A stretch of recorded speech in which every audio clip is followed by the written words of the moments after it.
Oke, selamat sore semuanya, Shalom. Apa kabar Bapak Ibu Saudara? Sangat dikasihi Tuhan, amin. Sore hari ini kita punya tema yang luar biasa Bapak Ibu Saudara. Ya, ini berkenaan dengan Paskah. Jadi saya ngucapin juga selamat Paskah buat kita semuanya. Biarlah Paskah ya yang dulu bangsa Israel rayakan adalah bagaimana mereka keluar dari tanah perbudakan menuju tanah perjanjian. Dari seorang budak gitu ya jadi orang merdeka. Itulah Paskah bagi bangsa Israel pada waktu itu. Tapi buat hari-hari ini buat yang kita yang sudah hidup di dalam perjanjian yang baru. Kita percaya Paskah itu mengingat semua keberadaan dari karya Kristus yang luar biasa. Di mana dia bangkit dari kematian, dia hidup dan dia sanggup melakukan segala perkara. Amin. Karena dia hidup, saya percaya Bapak Ibu Saudara, apapun masalah saudara, Tuhan sanggup untuk melakukan perkara yang besar. Amin. Jadi senggol kiri kanan saudara, katakan semangat. Tuhan Yesus memberkati. Amin. Haleluya. Ya, berikan tepuk tangan untuk Yesus kita yang luar biasa. Ya, momen ini luar biasa dan saya juga mengucapkan banyak terima kasih untuk Bapak Ibu Saudara yang sudah mendukung ya. Jadi panitianya nggak ngap gitu ya. Karena donaturnya udah mulai mencukupi, bahkan kelihatan yang tadinya kurang ternyata berkelebihan. Tuhan kita luar biasa, amin. Jadi hari-hari ini apapun yang terjadi nggak usah takut Bapak Ibu Saudara. Tuhan sudah menyediakan segala yang kita perlukan. Jadi hari-hari ini saya ingin membawa Bapak Ibu Saudara untuk lebih mengenal Tuhan lagi.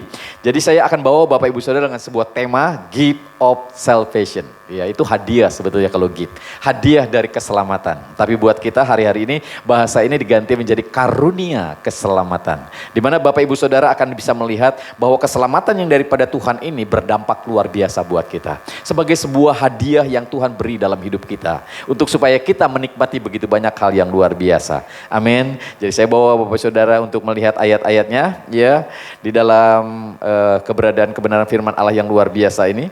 Di dalam Yohanes pasal yang ke-20 ayat yang pertama sampai ayat yang ke-10. Coba perhatikan di situ Bapak Ibu Saudara. Ya, semuanya akan dapat menikmati berkat Tuhan yang luar biasa nih. Ya, Yohanes 20 ayat yang pertama sampai ayat yang ke-10 dikatakan di situ. Iya, pada hari pertama minggu itu pagi-pagi benar ketika hari masih gelap, pergilah Maria Magdalena ke kubur itu dan ia melihat bahwa batu telah diambil dari kubur. Ya, jadi kuburnya waktu itu di zaman itu biasanya kuburan itu ditutup sama batu yang begitu besar, bentuknya bulat Bapak Ibu Saudara. Jadi kalau mereka mau ke sana gitu ya, mereka tertutup dengan batu itu. Ya, kalau mereka mau lihat batu itu harus didorong gitu ya. Dan hanya orang kuat yang ngedorong. Jadi perempuan-perempuan pada waktu itu pasti nggak kuat tuh. Ya, kadang-kadang kalau Bapak Ibu Saudara nanti baca di ayat-ayat yang lain di dalam kitab yang lain dikatakan di situ Bapak Ibu Saudara bahwa mereka tuh lagi mikir gimana caranya ya ngedorong batu ini. Kita kan cewek semua nih, ya. Ada beberapa perempuan pasti nggak kuat nih. Tapi ketika mereka datang ternyata batu itu sudah apa? Sudah tergeser, ya. Dan dikatakan dengan sangat jelas di situ. Dan ia melihat bahwa batu telah diambil dari kubur. Lalu yang ayat yang kedua. Ia berlari-lari mendapatkan Simon Petrus dan murid yang lain yang dikasihi Yesus. Dan berkata kepada mereka, Tuhan telah diambil orang dari kuburnya. Dan kami tidak tahu di mana ia diletakkan. Jadi dia pikir ya Tuhan Yesus apa? Diambil orang ya.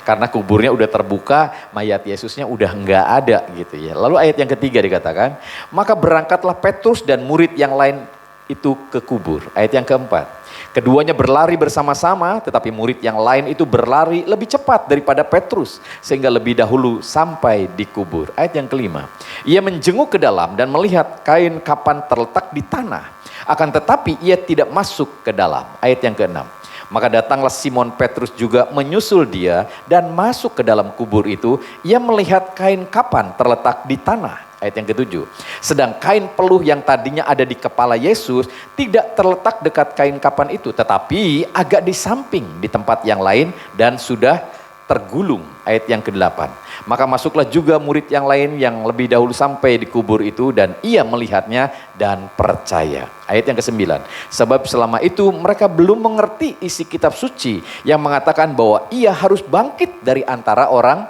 mati. Ayat yang ke-10, lalu pulanglah kedua murid itu ke rumah. Inilah kisah di mana Tuhan Yesus bangkit pada waktu itu Bapak Ibu Saudara. Orang belum memikirkan apa yang Tuhan Yesus sudah katakan. Bahwa di hari yang ketiga dia akan bangkit. Jadi mereka pikir mayatnya dicuri. Dan orang-orang lain pun berpikiran yang sama.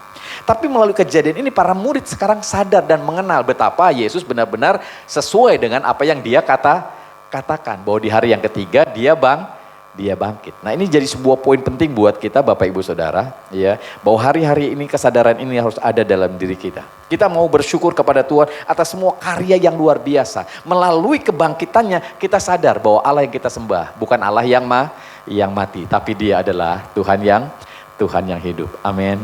Jadi apapun masalah saudara gak usah takut. Kita punya Tuhan yang hidup. Amin. Senggol kiri kan saudara, gak usah takut. Amin. Haleluya. Kita punya Tuhan yang hidup ya. Jadi ini keberadaan yang harusnya terus ada di dalam diri kita, keyakinan kita. Sehingga ketika kau menghadapi tantangan, masalah, persoalan, gak usah takut. Yesus sudah bangkit. Dan dia ingin menyatakan dirinya lebih lagi.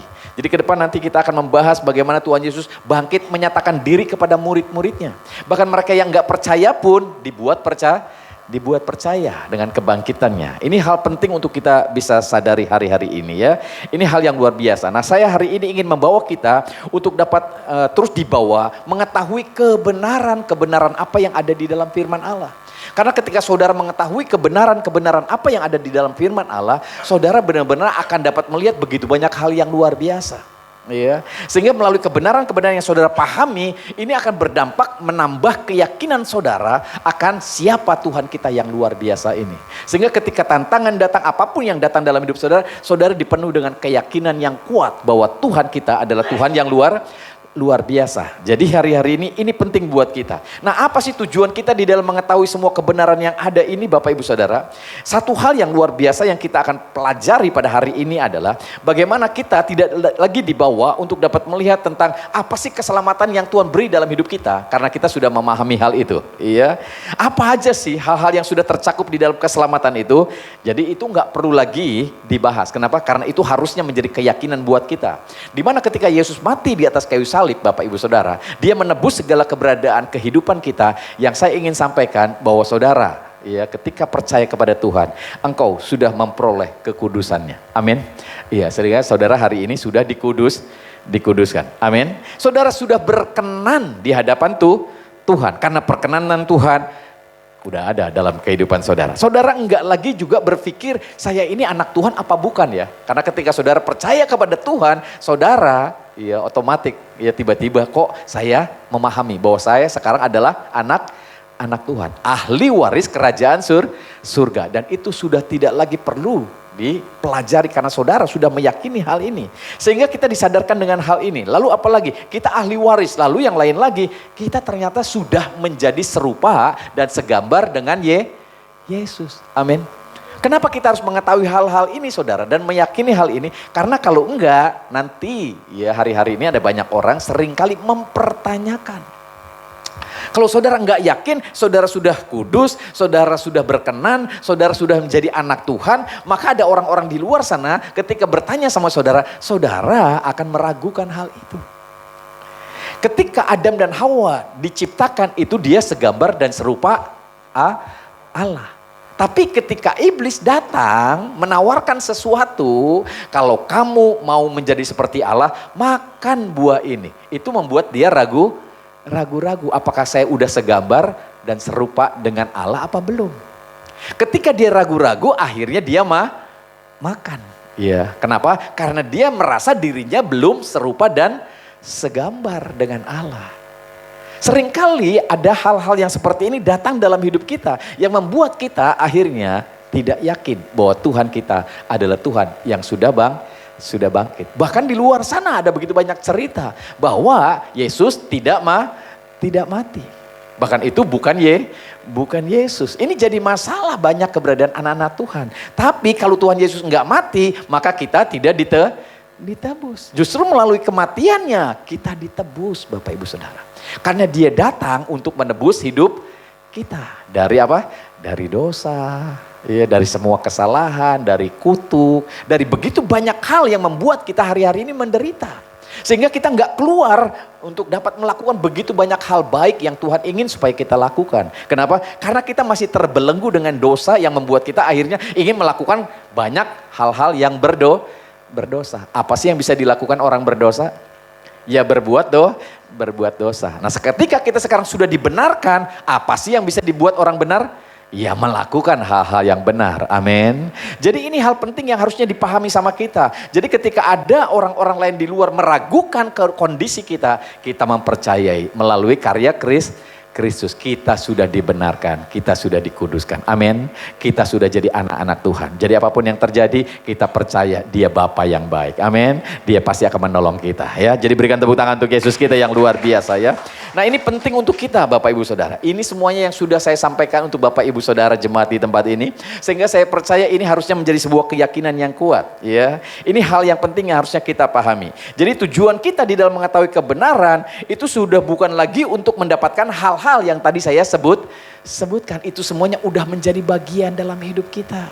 Kita sudah dikuduskan, kita sudah diperkenan. Kita nggak usah lagi cari-cari perkenanan. Karena perkenanan saudara sudah saudara dapatkan melalui iman terhadap karya Kristus yang sudah membuat saudara berkenan. Jadi Bapak ngelihat saudara itu kayak ngelihat Yesus. Saudara sudah menjadi seperti Yesus karena Yesus yang sudah membayar semua harganya Bapak Ibu Saudara. Sehingga dengan demikian hari-hari ini hal ini akan menjadi sesuatu yang luar biasa buat kita. Nah kalau begitu ada apa aja sih yang harusnya kita sekarang bagaimana harus mengetahui begitu banyak kebenaran lagi. Apa tujuannya untuk kita belajar kebenaran lagi. Jadi ketika saudara datang ke gereja sesungguhnya saudara lagi belajar kepengen tahu tentang kebenaran. Apalagi sih kebenaran yang harus saya tahu. Supaya saya ini jadi lebih menikmati Tuhan, ya. Nah kalau begitu Bapak Ibu Saudara saya akan membawa Bapak Ibu Saudara untuk dapat melihat hal yang luar biasa ini, ya.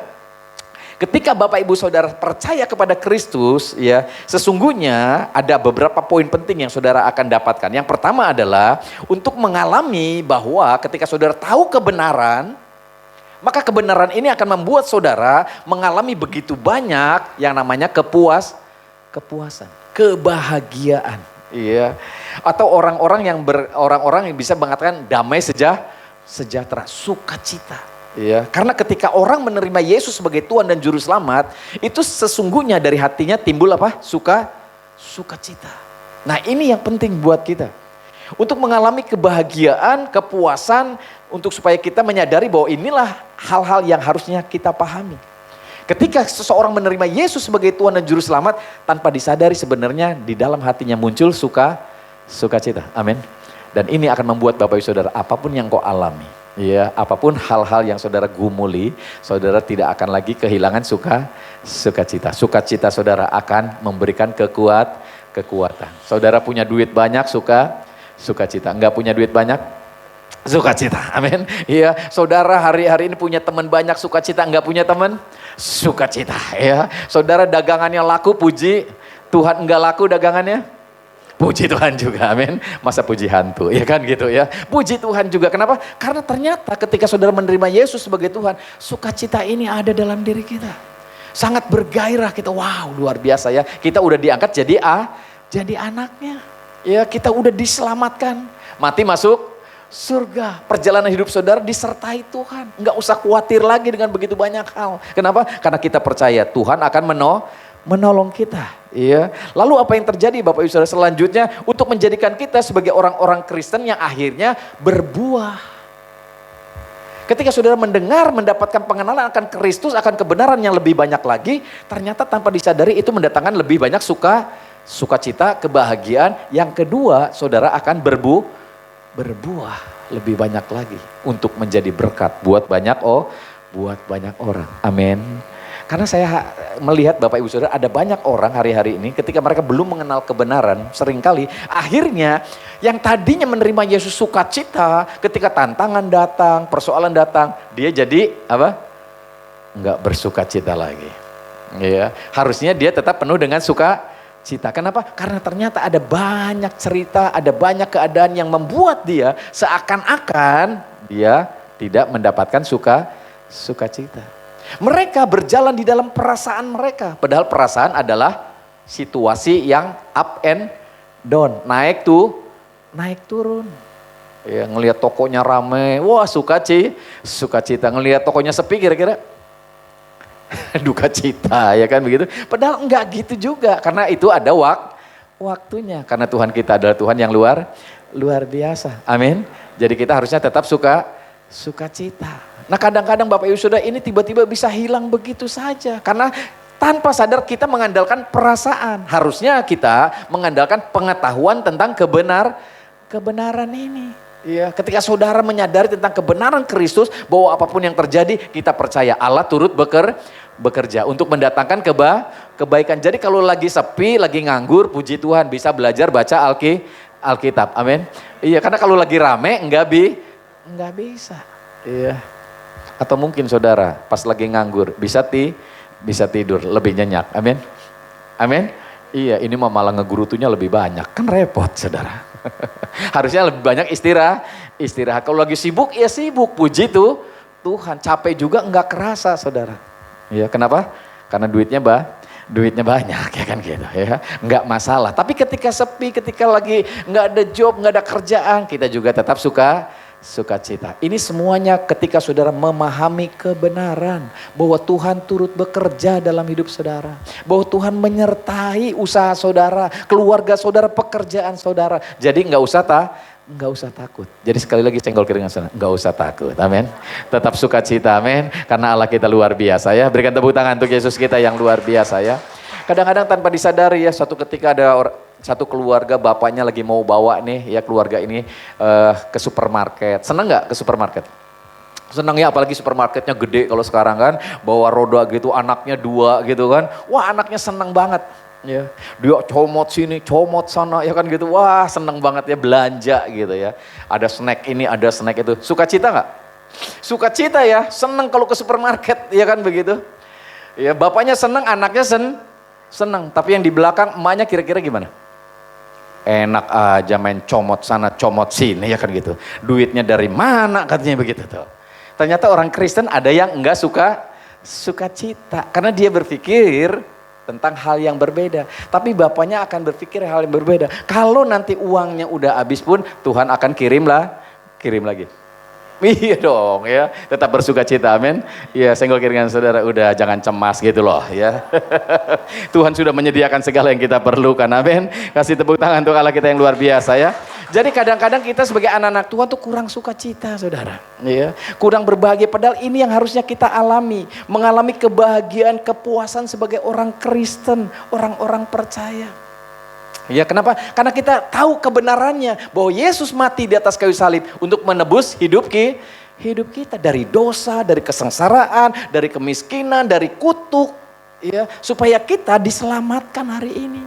Ya, supaya kita mengalami kebebasan hari ini, merdeka, ya, sehingga momen Paskah itu menjadi sebuah momen di mana kita mengingat semua kebaikan Tuhan yang luar biasa ini.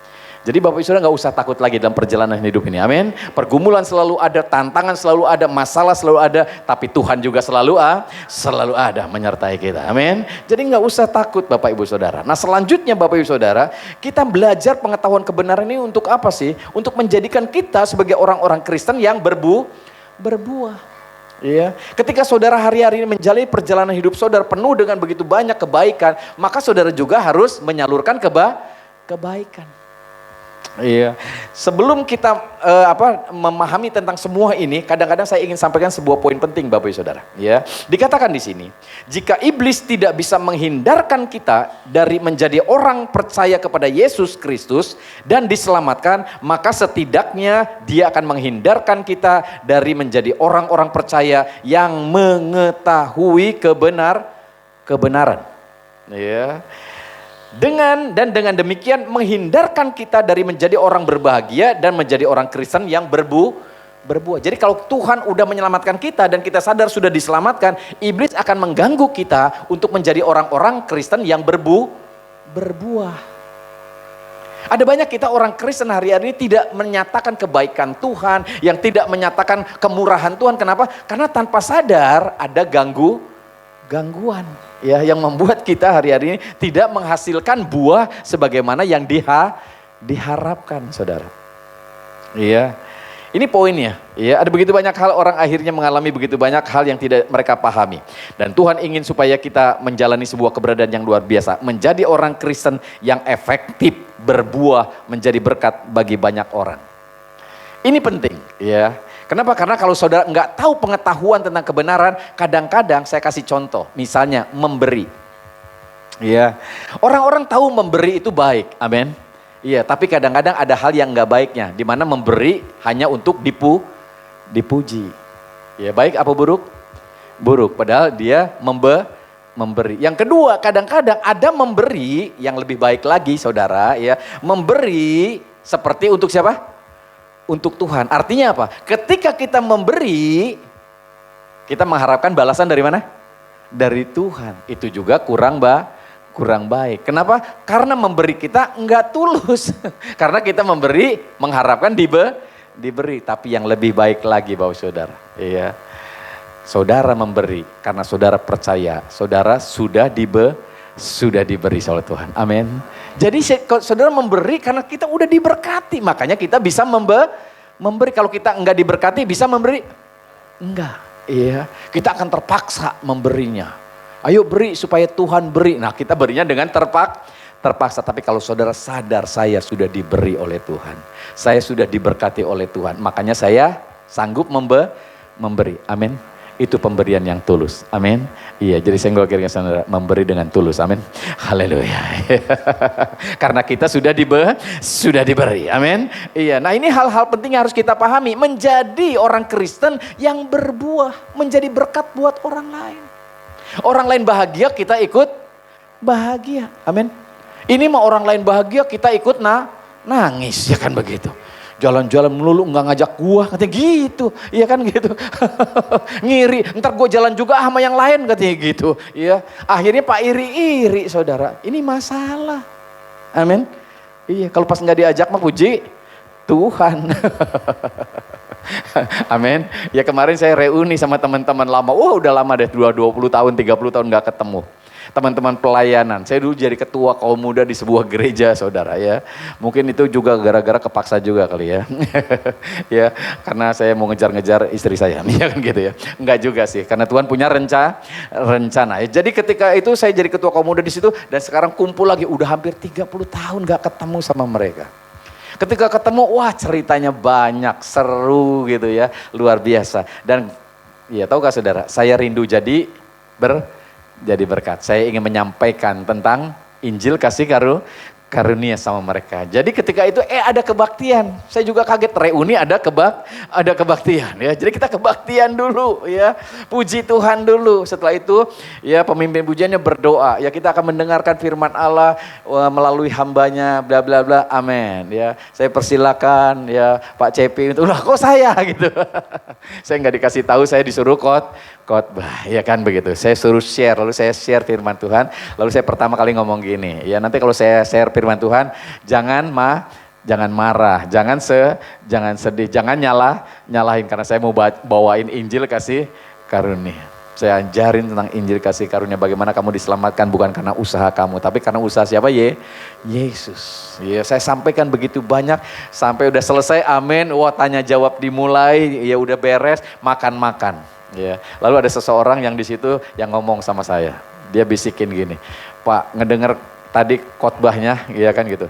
Saya kayak baru Kristennya kayak baru hari ini deh, katanya begitu ya. Jadi selama ini dia merasa belum Kristen.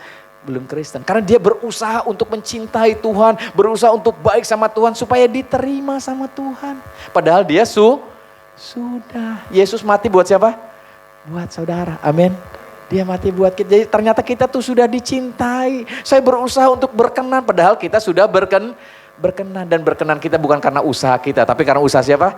Yesus yang sudah menebus segalanya buat kita. Amin. Yesus yang sudah membayar. Jadi dia bilang saya kayaknya baru Kristen hari ini ya gitu.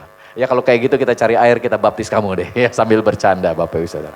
Ya haleluya. Tuhan kita baik. Jadi artinya dimanapun kita berada, Tuhan ingin kita jadi orang-orang Kristen yang efektif, yang berbuah, jadi berkat buat orang lain. Amin. Menyalurkan kasih kita buat orang lain dengan tulus, ya, bukan pakai akal bulus, ya kan begitu saudara ya. Enggak ada maksud, ya. Semuanya hanya karena kita merasa sudah diberkati. Kita sudah menikmati kebaikan Tuhan, makanya kita salurkan kebaikan kita sama orang lain. Kita sudah diampuni, makanya kita belajar mengampuni. Kita sudah dikasih begitu rupa dengan kematian Kristus buat kita, makanya kita juga belajar mengasihi. Ini akan berdampak luar biasa. Inilah yang Tuhan inginkan ketika kita memahami tentang kebenaran, Bapak Ibu Saudara. Melalui kebenaran ini sekarang kita sadar ya, oh itu ya yang harus saya lakukan supaya saya bisa menjadi berkat. Amin. Iya. Jadi dengan kata lain, kekristenan kita tidak hanya menjadi konsumsi untuk diri kita sendiri, untuk keluarga kita saja, tapi juga untuk orang lain. Amin. Iya, jadi berkat, bermanfaat ya bagi banyak orang, Bapak Ibu Saudara, supaya mereka juga mengenal akan Tuhan kita yang baik. Amin. Ya, jadi dengan demikian kita memiliki pengetahuan akan kebenaran ini ya, yang jika semakin banyak, semakin solid, akan menjadi semakin baik juga. Kita akan bisa melakukan begitu banyak pelayanan dalam kehidupan kita. Jadi pelayanan bukan lagi karena terpaksa, tapi karena kasih, karena cinta kita terhadap Tuhan. Amin. Iya, datang ibadah bukan karena terpaksa, bukan karena oh nanti supaya diberkati, enggak, karena Tuhan sudah memberkati kita. Amin. Jadi kita datang ibadah karena apa? Cinta. Amin. Jadi kalau karena cinta itu luar biasa. Gunung kan ku daki, lautan kan ku seberangi. Amin. Iya, jadi kalau hujan kecil, hujan gede, kecil, kecuali banjir segini ya, repot ya. Jadi artinya ada banyak orang kadang-kadang ke gereja aja harus terpaksa. Tapi sekarang kita lakukan karena cinta. Karena Tuhan sudah mati buat saya, menebus dosa saya. Amin. Jadi datang ke gereja bukan cari berkat lagi, tapi karena kita memiliki rasa syukur terhadap Tuhan yang luar biasa. Sehingga dengan demikian engkau datang ke gereja enggak nyari orang, enggak supaya dilihat orang, tapi karena cinta saya terhadap Tuhan. Amin. Ini penting untuk kita bisa pahami saudara. Sehingga dengan demikian ketika saudara melayani pun, saudara karena rasa syukur, jadi berkat buat orang lain, nggak ngarepin apa-apa gitu loh. Iya, kita melayani karena kita memang sudah merasa dilayani sama Tuhan juga. Dia udah rela mati buat kita, saudara. Iya, ini hal penting. Amin. Jadi suami istri hari ini juga harus mengalami hal yang sama. Iya, saudara dengan teman juga harus mengalami hal yang sama. Iya, kalau Yesus rela mati buat kita, kita rela mati buat ada kok nggak berani ngomong. Iya, nggak apa-apa, bukan kita soalnya, kita banyak kelemahan, tapi Tuhan kita mau mati buat saudara. Artinya apa? Ini akan mengajarkan kita tentang sebuah keberadaan yang luar biasa. Nah, hari ini saya rindu membawa saudara untuk lebih mengenal Tuhan yang luar biasa ini. Kalau saudara baca firman Allah dari Kejadian sampai Wahyu, ternyata isinya itu bicara soal Yesus. Kalau orang Kristen ditanya kadang-kadang suka susah ngejawabnya saudara. Karena mereka kadang-kadang Kristennya juga karena gara-gara keturunan mungkin. Gara-gara ikut teman. Gara-gara pas waktu menikah aja sama orang Kristen gitu ya. Gara-gara pas temennya dibaptis nyebur, gue ikut nyebur juga ya kan begitu ya. Tiba-tiba jadi Kristen. Jadi akhirnya ketika ditanya kenapa jadi Kristen, jadi agak blank gitu saudara ya. Karena kalau dijawab ikut teman kan gak enak juga, betul gak? Kita Kristen, kenapa? Karena Tuhan sudah pilih saudara. Amin. Ya Tuhan berkata, bukan kamu yang pilih aku kata Tuhan. Tapi aku yang pilih kamu. Jadi kalau saudara hari ini bisa percaya sama Tuhan, Tuhan sudah pilih saudara. Amin. Jadi ini yang harus dijawab. Tuhan udah pilih saya untuk jadi anaknya. Jadi senggol kiri kanan, ternyata kamu anaknya. Amin. Haleluya ya. Berikan tepuk tangan untuk Allah kita ya. Kita bukan Kristen ikut-ikutan, kita bukan Kristen karena keluarga kita Kristen. Tapi karena apa? Tuhan yang sudah mati buat saya. Dia pilih saya. Makanya tidak ada orang yang bisa mengaku Yesus itu sebagai Tuhan kalau Roh Kudus enggak hadir dalam hidupnya saudara. Jadi bersyukur saudara sudah menerima anugerah. Nah, ketika saudara belajar firman Allah, ya banyak orang nanya, kitabnya orang Kristen, iya, kitab sucinya orang Kristen itu apa sih? Saudara jawabnya apa? Bingung kan? Iya kan Alkitab, tapi ternyata bukan kitabnya orang Kristen apa? Injil, betul nggak? Iya kan? Tapi ketika kita liatin nggak ada kata-kata Injil, adanya Alkitab gitu ya. Tapi orang taunya kitab suci orang Kristen apa? Injil.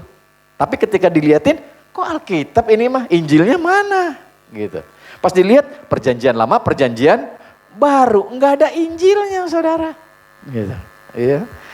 Ternyata Injil itu ada di dalamnya. Karena Injil memiliki arti kabar baik. Amin. Kabar baik yang hampir-hampir tidak bisa dipercaya. Di mana saudara diselamatkan oleh karena kematian Kristus. Amin. Itulah Injil. Nah, orang teologi tahu Injil itu adalah Matius, Markus, Lukas, Yohanes. Ya, itulah Injil. Tapi buat kita sekarang, kita paham bahwa Injil itu bicara soal kabar baik tentang Kristus. Jadi sekarang bisa dijawab.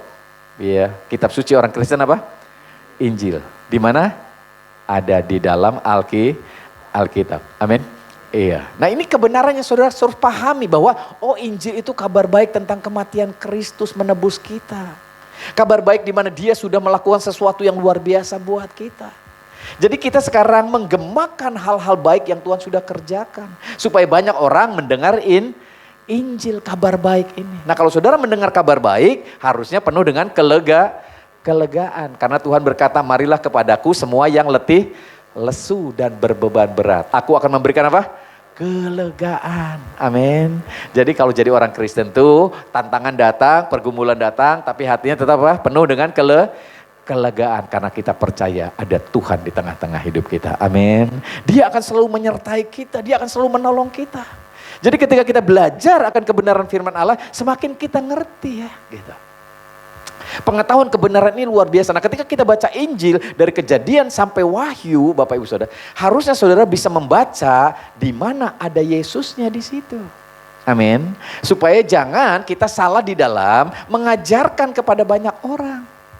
Ya. Karena kadang-kadang kita akhirnya mengajarkan banyak hal yang salah, khususnya ke anak-anak sekolah minggu. Misalnya bicara soal Daud. Misalnya gitu kan. Guru-guru sekolah minggu akan mengajarkan bahwa ayo anak-anak menjadi seperti Daud gitu. Daud kan bunuh suami orang. Lalu istrinya diambil. Lah, masa nyontoh Daud gitu. Istrinya ada berapa? Ada banyak ya kan, masa nyontoh Daud gitu kan. Kenapa? Karena kita salah menafsirkan, tapi dibacanya Daud itu adalah gambaran dari Kristus. Dia yang terbuang, yang tersisihkan, yang tidak dipandang oleh saudara-saudaranya. Jadi gembala domba gitu kan. Ini gambaran dari siapa? Yesus. Amin. Sekarang mulai ngerti ya. Jadi baca itu, baca di mana Yesusnya. Misalnya saudara dibawa dengan sebuah kisah, misalnya ada seseorang yang turun dari Yeriko misalnya, dirampok babak belur begitu kan, lalu nggak ada yang nolong, ya. Lalu datang imam, imamnya bukannya nolong malah enggak nolong, datang orang Lewi nggak nolong juga, datang orang Samaria, orang ini yang nolong. Ayo kita jadi orang baik seperti orang Samaria. Yang kasihan saudara, iya, itu pendeta sama pelayan mimbar, iya kan itu. Dianggapnya enggak nolong. Kenapa? Karena imam gambaran dari hamba-hamba Tuhan. Wah, payah nih hamba Tuhannya enggak nolong katanya gitu, iya. Lalu Lewi siapa? Pelayan Tuhan, WL, singer, pemain musik gitu kan. Wah, nggak nolong juga, payah nih katanya begitu ya. Mendingan jadi orang Samaria, orang biasa yang nggak ngapa-ngapain tapi nolong. Waduh, yang dijelekin siapa? Pendeta. Lalu orang-orang pelayan. Karena gambarannya salah, bukan itu. Ya, kita kan selalu baca di mana Yesusnya. Di mana Yesusnya? Orang Samaria. Orang Samaria ini gambaran tentang Yesus. Bagaimana orang Samaria ini adalah orang-orang Yahudi yang kawin campur sama orang bukan Yahudi. Mereka disingkirkan, mereka diasingkan saudara. Mereka nggak dianggap. Iya. Jadi mereka terpisah, makanya namanya Samaria, orang-orang yang kawin campur begitu. Ya, ada orang Moab mungkin kawin sama orang Yahudi, ada orang ya Bani Amon mungkin kawin sama orang Yahudi. Nah, Yesus itu keturunan apa? Rut, orang Moab yang menikah sama orang Yahudi. Jadi Yesus itu orang Samaria itu gambarannya tentang Yesus. Amin. Imam itu bukan gambarannya soal pendeta. Imam itu soal dimana bagaimana kalau kita ngandelin pendeta nggak bisa menyelamatkan. Lewi bicara soal apa? Aktivitas gereja. Aktivitas gereja tidak bisa menyelamatkan. Saudara jangan berpikir rajin ke gereja, rajin doa lalu nanti mati masuk surga, saudara. Itu nggak menyelamatkan. Yang membuat saudara selamat mati masuk surga, Yesus yang sudah mati buat saudara. Amin. Iya.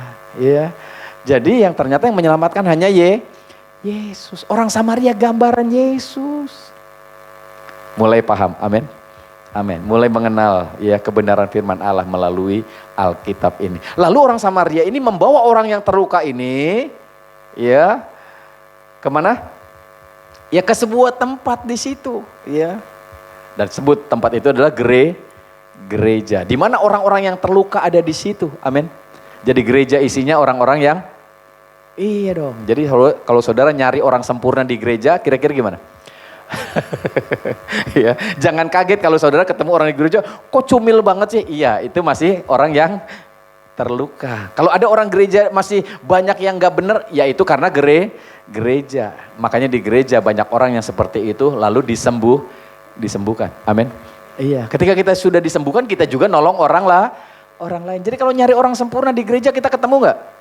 Enggak, saudara, karena di gereja itu tempat seperti itu. Lalu dibawa sama orang Samaria ke tempat itu. Nih disembuhin ya, nanti kalau kurang duitnya saya tambahin. Artinya apa? Gereja hari-hari ini gak usah takut. Kalau kurang duit, siapa yang nambahin? Tuhan Yesus yang nambahin, amin. Iya. Jadi melalui saudara orang-orang yang sudah diberkati gereja bisa berjalan. Amin.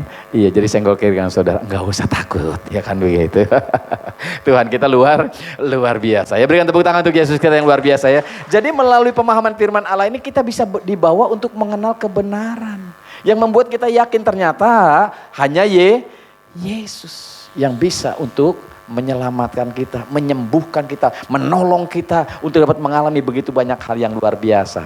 Jadi hari ini gift of salvation itu adalah hadiah keselamatan atau bahasa kita adalah karunia keselamatan adalah bagaimana Tuhan ketika kita mempercayai Dia ada sukacita yang muncul, ada kebahagiaan yang muncul, ada kepuasan yang muncul dalam diri kita. Dan yang kedua, Tuhan ingin kita berbuah. Amin. Jadi berkat. Jangan lupa kalau lagi punya duit ajak temannya makan. Amin. Iya, ajak jalan-jalan. Ya kan, kasihan udah ngejentul terus bosen di rumah. Amin. Iya ya. Kalau ada yang berduka kita datang hibur mereka. Iya. Kalau ada yang lagi membutuhkan kita bantu. Kenapa? Karena Tuhan ingin kita jadi berkat. Amin.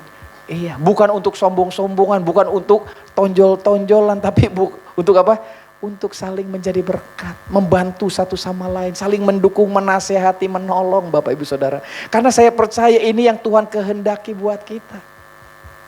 Inilah Paskah di mana kita bisa menikmati akan kebangkitan Kristus. Dan saudara harus ingat ini terus dalam hidup saudara. Supaya perjalanan hidupmu akan jadi berkat lagi buat orang lain. Saudara mengalami sebuah perubahan yang luar biasa sehingga orang bisa melihat, wow, anak Tuhan luar biasa. Ya, dahsyat banget, penuh dengan kebaikan, penuh dengan kemurahan. Saya percaya orang-orang seperti ini akan terus jadi berkat. Ya, gampang berkat, amin. Gampang jodoh. Yang belum nikah, yang udah nikah jangan amin, ya kan kita. Terdapat dua lagi, ya kan begitu ya. Yang belum nikah, amin, ya kan. Ya, gampang apa lagi? Gampang diberkati, gampang bergaul dengan teman-teman, enggak penuh dengan kesombongan, penuh dengan kerendahan hati. Amin. Saling berkati satu dengan lain. Ini yang Tuhan inginkan untuk kita alami hari-hari ini, saudara. Inilah gift of salvation. Inilah karunia keselamatan yang harusnya saudara nikmati hari-hari ini. Iya, sehingga saudara akan jadi berkat, amin. Jadi sekarang jadi berkat kiri kanan saudara. Kamu pasti diberkati Tuhan luar biasa, amin. Haleluya. Berikan sekali lagi deh tepuk tangan untuk Allah kita yang luar biasa. Saudara diberkati, amin. Oke, poin yang selanjutnya, yang terakhir saya ingin bawa saudara di dalam Yohanes pasal yang ke-20 ayat yang ke-7. Coba perhatikan di situ. Ya, dari bacaan yang tadi kita bisa lihat bahwa karya Kristus, kebangkitannya untuk kita menikmati karunia keselamatan. Poin selanjutnya Yohanes 20 ayat 7 saya baca buat saudara. Sedang kain peluh yang tadinya ada di kepala Yesus tidak terletak dekat kain kafan itu, tetapi agak di samping di tempat yang lain dan sudah apa? Tergulung. Ya, saya ingin bawa saudara di dalam peraturan tata cara di perjamuan makan. Ya, kalau saudara lagi diajak makan sama orang, biasanya di meja makannya sudah ada piring, udah ada sendok. Biasanya sendoknya terletak di mana sebelum makan? Ada di kiri kanan saudara atau ada mungkin di sebelah kanan saudara, ya, masih rapi tersusun. Lalu saudara makan, ada serbetnya juga di situ, ya. Biasanya serbetnya ditaruh di mana? Iya, terserah ada saudara mau taruh di paha saudara, ditaruh supaya jangan ketetesan bisa, atau saudara ditaruh di mana? Di dada sini supaya enggak, itu bisa, iya. Setelah makan, ya, kira-kira saudara naruhnya setelah selesai gimana sendoknya? Disilang, itu tandanya sudah selesai biasanya. Jadi pelayan ketika ngeliat udah disilang, oh iya Pak nanti udah selesai diambil ya gitu. Tapi kalau belum selesai ditaruh di kiri kanan, artinya belum selesai gitu. Nah serbetnya kalau udah selesai biasanya gimana? Ditaruh di meja, di atas plek gitu, atau di atas piringnya plek begitu ya. Ya tergeletak begitu aja, artinya sudah selesai. Jadi kalau misalnya bawa saudara mau ke WC terus serbetnya ditaruh geletak gitu, artinya udah selesai. Jadi kalau pelayan mau ngangkat, silahkan diangkat. Tapi kalau belum selesai, biasanya serbetnya diapain? Digulung, disimpan di sebelahnya. Ketika saudara ke WC, artinya apa? Belum selesai. Nanti aku mau datang lagi, mau makan lagi. Itu peraturannya. Iya. Jadi ketika dikatakan di sini, sedang kain peluh yang tadinya ada di kepala Yesus tidak terletak dekat kain kafan itu, tetapi agak di samping di tempat yang lain dan sudah tergulung. Artinya apa? Ini gambaran. Aku akan datang kembali. Amin. Aku belum selesai. Aku akan datang kembali. Yesus ngasih tahu sama kita, dia datang kembali. Amin. Jadi kita bersyukur kita punya Allah yang luar biasa. Dia tidak akan pernah meninggalkan kita. Ketika dia bangkit, dia naik ke surga dan kita percaya ini ada sebuah gambaran. Dia akan datang kembali untuk menjemput Bapak Ibu Saudara. Amin. Jadi hari ini apapun yang terjadi, tantangan apapun yang menguasai saudara, pergumulan seberat apapun, enggak usah takut. Ada Yesus yang sudah bangkit. Dia akan datang kembali untuk melakukan perkara yang luar biasa. Jadi apapun yang terjadi dalam hidup saudara, tetap semangat, tetap bergairah, tetap penuh dengan kasih karunia Tuhan. Tetap menyatakan dirimu bahwa engkau adalah orang-orang yang diberkati Tuhan. Amin. Sehingga dengan demikian nama Tuhan dipermuliakan. Sekali lagi berikan tepuk tangan untuk Allah kita. Kita akan tundukkan kepala, kita akan berdoa.